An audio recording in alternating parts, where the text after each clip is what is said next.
Jinnu complete the school project in 20 days. How many days will Ali take to complete same work if he is 25% more efficient than Jinnu? Okay, great. বলছে যে Jinnu complete school project in 20 days, 20 দিনে একটা জেনু কাজ করে 20 দিনে। How many days will Ali take to complete the same work if he is 20% more efficient than the Jinnu. ঠিক আছে, তাহলে দেখো জিনুকে আমরা ধরলাম, জিনু কি, জিনু আর কি রয়েছে,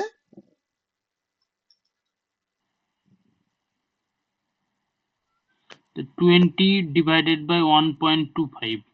দুইটাই জিনু নাকি? Jinnu completed on 20 days, how many মাস Jinnu it and take the Ali. Complete Ali. আচ্ছা,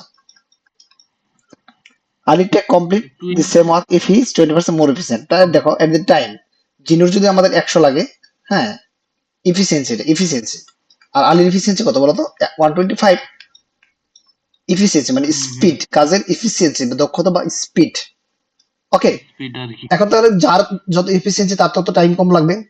ওকে, 125 আর 100, just mean this is the time. তার মানে জিনুর সব এফিসিয়েন্সি 100 আর আলির এফিসিয়েন্সি 125 দক্ষতা। তাহলে জিনুর সময় লাগবে 125, আলির লাগবে 100, অল্টারনেটিভ হবে, তাই না? The 20 divided by 1.25 আর কি। তাহলে তাহলে answer। একে আমরা জাস্ট একটু রেশিও করে ইজি করে ফেলি। তাহলে এখানে আমরা 5:4:5 লিখতে পারি কিনা বলো? পারি। জাস্ট 20 দ্বারা ভাগ করলাম। আর একে কি করতে পারি, 5:4 লিখতে পারি। কোনো সমস্যা আছে? 4. No.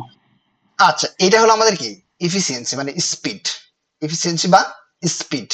ঠিক আছে, আর এটা কি বলতো, টাইম, ডিউরেশন, কতক্ষণ, how long time it does requires them to do to perform the work. Okay, তাহলে দেখো 20 দিন লেগেছে কি, জিরো লেগেছে 20 দিন।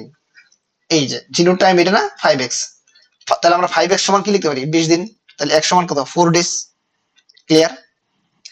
তাহলে আলির কত লাগবে, আলির কত লাগবে, তাহলে যে এখানে আলির সময় লাগবে 4, তার মানে 4x, 4 into 4, that's means it will be 16। This is the answer. কঠিন লিখেছ অনেক।